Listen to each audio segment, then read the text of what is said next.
UConn, Michigan, the Wolverines take down the Huskies 69-63. UConn ends up covering the spread late, which was pretty impressive. Nice shot by Solo Ball to make that happen. The bank on the three-pointer. So if you were betting on the spread, UConn got it done for you. If you were betting on the money line, obviously Michigan took the cake there. But interesting game, Grant.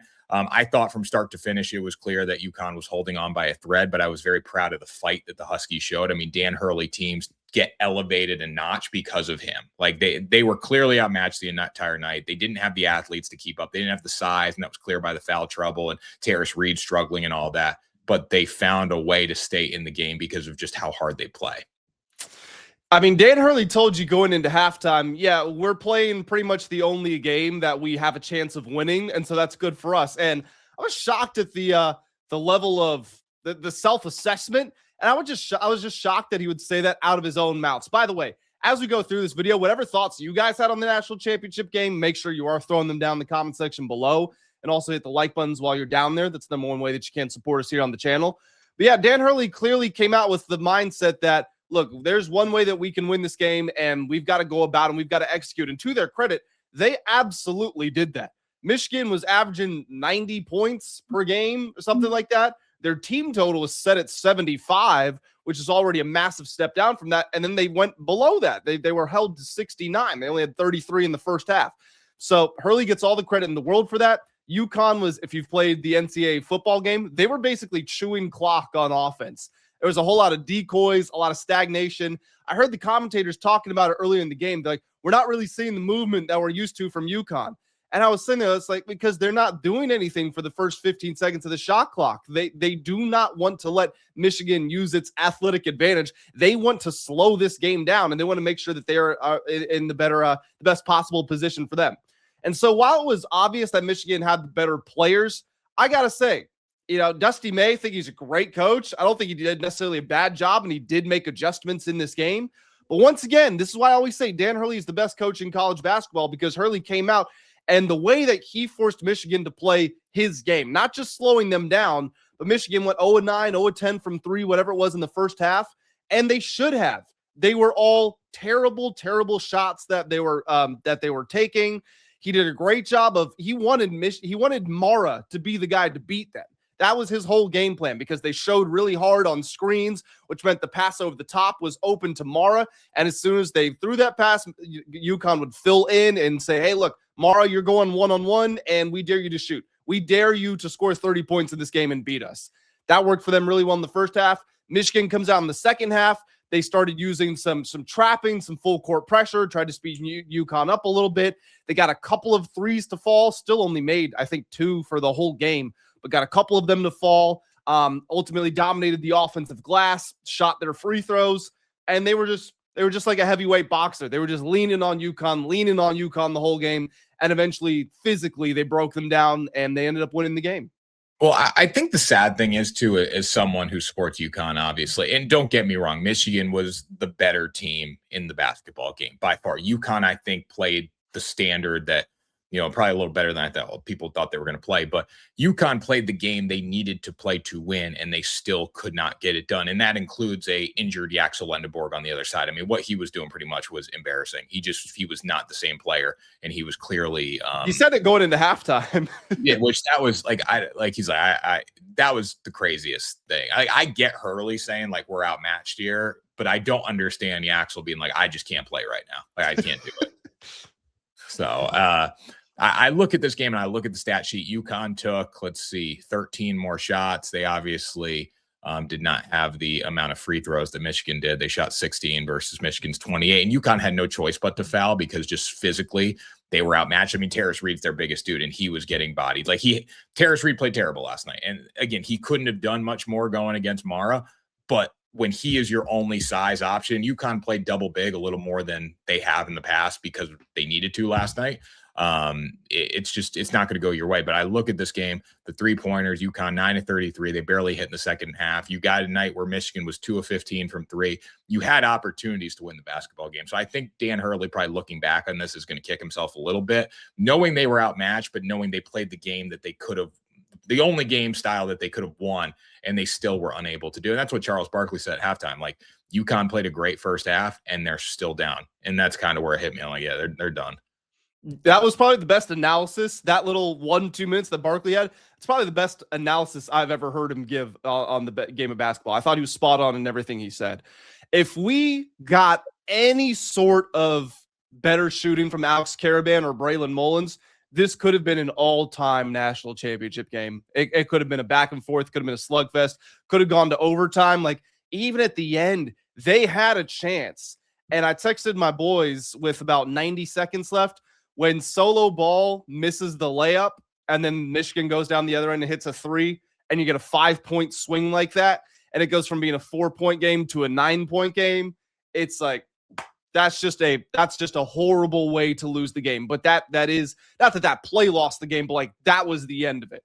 And even to their credit, I mean, they got the turnover where Lindenborg dives out of bounds and throws it away. Like, they were still there. They were still clawing. They had it with 4-point game with like 30 seconds left, and they just needed 1 or 2 more shots to fall. And I'm going to say this again because people are saying, well, Michigan shot 2 of 15 from 3. They should have. Michigan could not get a good look to save their life. That's why they only took 5 threes in the second half. They went 2 of 5 from 3.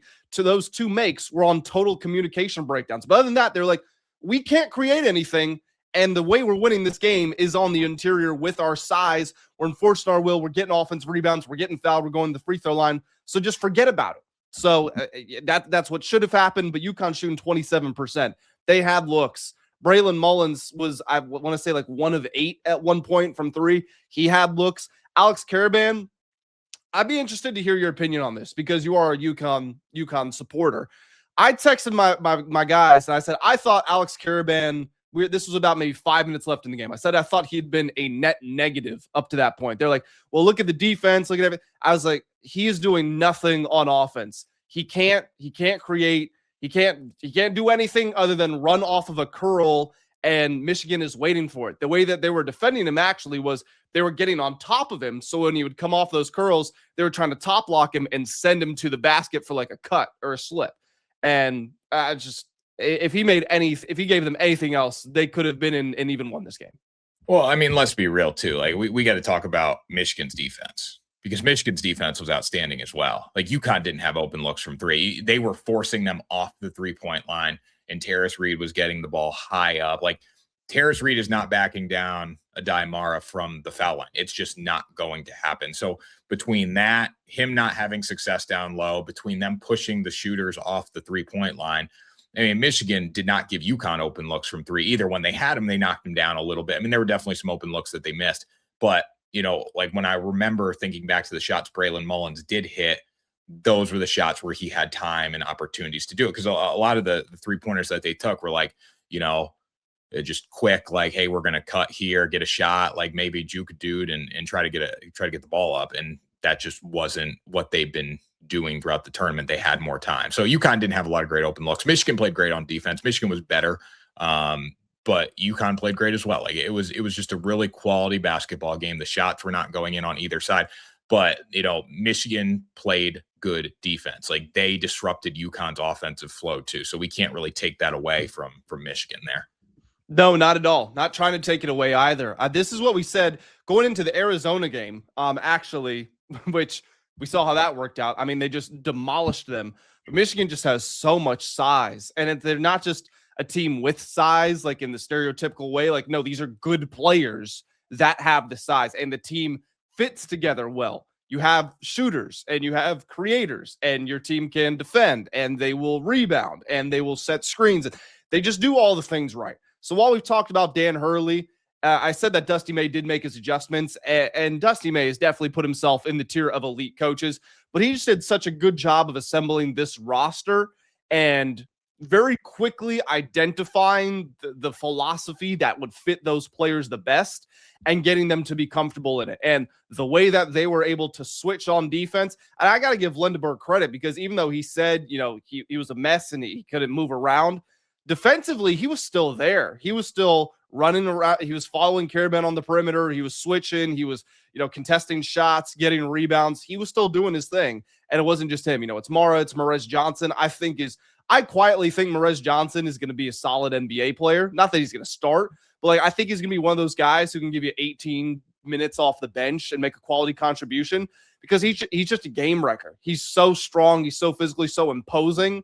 And he was probably the biggest guy who was taking it to him. I mean, yeah, Mara was the tallest, but like the guy who was actually just ripping them apart physically, it was Morez Johnson. So Michigan deserves to win the national championship. They had probably the second best regular season, and over the course of the tournament, they've been the best team, and it's not been close. Yeah, I mean, I feel for UConn a little bit, but you just ran into a team that you couldn't beat. You know, like, and again, you play 10 times. I don't know what UConn wins. They definitely win a couple games in there based on how they played last night if they make shots. But Michigan was just so good, like by far best team. And really, I think Adai Mara was the MVP for them. And I know Elliot Cadeau won most outstanding player, but when Adai Mara is playing well, they're unstoppable because it's presence down low defensively, offensively that nobody can really match up with, especially a team like UConn that's not too big size wise.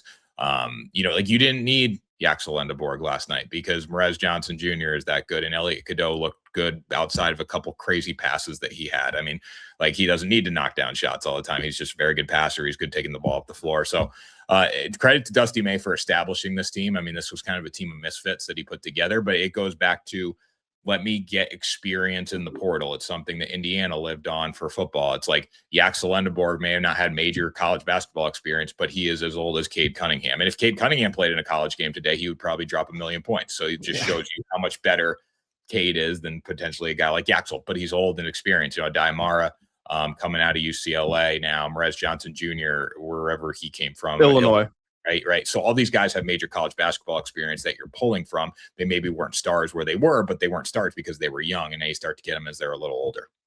And also just on the physical development piece, which in football is probably more important than experience on it, honestly, just because you've got like a 23-year-old. Essentially, you've got a 23-year-old body slamming an 18-year-old. And you think about, well, who's going to win that? Probably the 23-year-old.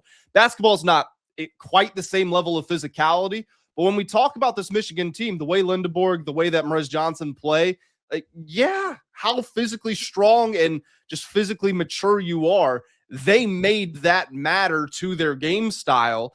And when you run up against, I mean, you had Alex Karaban. Like, we know who Terrace Reed is, but Alex Karaban was the next guy on that front line.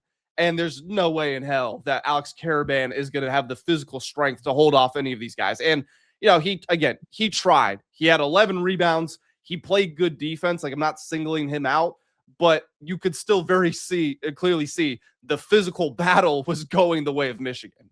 I mean, just look at the lineup for UConn. It's embarrassing. Like, it's amazing they got to the national championship game. You have Alex Karaban, Terrace Reed. Alex Karaban's tiny. Like, he's just physically small. I mean, he's obviously tall. Terrace Reed Jr. is 6'10". He's a beast. But, like, when he goes up against Adai Mara, he had no answer. Braylon Mullins looks like a 12-year-old. Silas Demery is tiny. Solo Ball is tiny. They're bench. Jaden Ross, not big. Jalen Stewart. Eric Reeb is you know, obviously bigger, but he's a freshman. He's 7'1". And then Malachi Smith, like they're just not, they're not physically imposing. And you look at Michigan, Yaxel Endeborg, Morez Johnson Jr., Adai Mara, like just those three. How do you compete with that? You really don't. And I will say, like, UConn's 10 times better than Arizona. UConn could play Arizona. I think UConn would smack Arizona. I know Arizona beat them earlier in the season without Terrace Reed. I think UConn's still better than them, but Michigan was just a level above all these other teams. 100%. So interesting question going into next year. And it's different because it's not like it's not as if we're going to get the same team next year because we know how the portal works. We know some of these guys are going to the NBA. And it's also not the one and done era where it's like, okay, well, you've got 4 freshmen who are going to be drafted in the lottery. So it's expect a whole new roster. Like, I mean, maybe it's 5 new guys and Dusty May dips into the portal and it's 5 new guys out the portal, but you just really can never predict what these teams are going to look like next season. If anything, you can't have some confidence in these 2 teams, UConn and Michigan, because of the coaching. I mean, Dusty May got to a Final Four with FAU. And then a couple of years later, he wins the national championship with Michigan. And Dan Hurley, last 4 years, championship, lose to the national champs, lose to the national champs. Like, you can count on them fielding a good team, but you also don't know what that team is going to look like. And if anything, it might just be more about the coaching than it is the players. Oh, definitely. Like, Michigan's going to look a lot different. I imagine. Do you think Morez Johnson Jr. goes or he stays? I think it's gonna be. I think it's gonna be close for him. I think it's also gonna be close for Braylon Mullins because if he does go in the lottery, then I think he's going to the NBA. But if he finds out he's gonna be like a late first round pick, it's a weaker draft class next year, and I think he would probably get a bag in NIL to stay at UConn, and he would probably be a top 10 pick the year after that. So I think he would come back, but I think it's gonna be close for both of those two guys. I just can't imagine a world where Braylon Mullins is ready to play in the NBA. He's not. Like he's not ready. I know he can knock down shots, and I know he could be a high pick, but he is not ready to play in the NBA, and that's clear based on how just overmatched he is at times. He can knock down shots, though. Don't get me wrong. I kind of look at like a guy like Liam McNeely from last year. Like if Liam McNeely would have stayed at UConn would have not only been better, but I haven't been following his NBA career. He's not doing anything, right? Yeah. Yeah. So that's a guy who went in the first round, like middle of the first round, I believe. So like, I don't think Braylon Mullins should follow that same trajectory. I think you stay at UConn. Silas Demery, I imagine, stays at UConn. Solo Ball probably stays at UConn. So like, you're going to have a chunk of guys back. You just got to add some bigs for Michigan. I think you get Adai Mars going to the NBA, I would think. Elliot Cadeau, I would stay another year, honestly. I was Elliot, but yeah, I don't again, you never know because you would think that it would be tough for these teams to lose their players considering how successful they were. But that's also not the world we live in anymore. If Baylor comes in with a couple $1 million, yeah, you're going to lose a guy, even though you were just in the national championship game. And there's also a chance that a coach says, hey, look, like, appreciate what you did, but I think I can get a better player in the portal, or I think I got a better freshman coming in. So I don't really need you on the team anymore. So there's a lot of uncertainties no matter which way you go, whether it is the pro route, whether it's going back to college. You never really know until it happens. Definitely not. And that's why I think we need contracts. And maybe it's a little bit different for basketball. Like 1-year contracts maybe are okay because guys are going to the league. But like football, we need 2-year deals in place just to keep kids on campus because they got to learn a system. With basketball, a lot of these guys are one and dones, the ones that are highly recruited. But we'll get there with NIL, obviously. Overall, just to wrap up, good job by UConn. Michigan was clearly the better team. I'm kind of surprised UConn even covered the spread, but it's because they play so hard.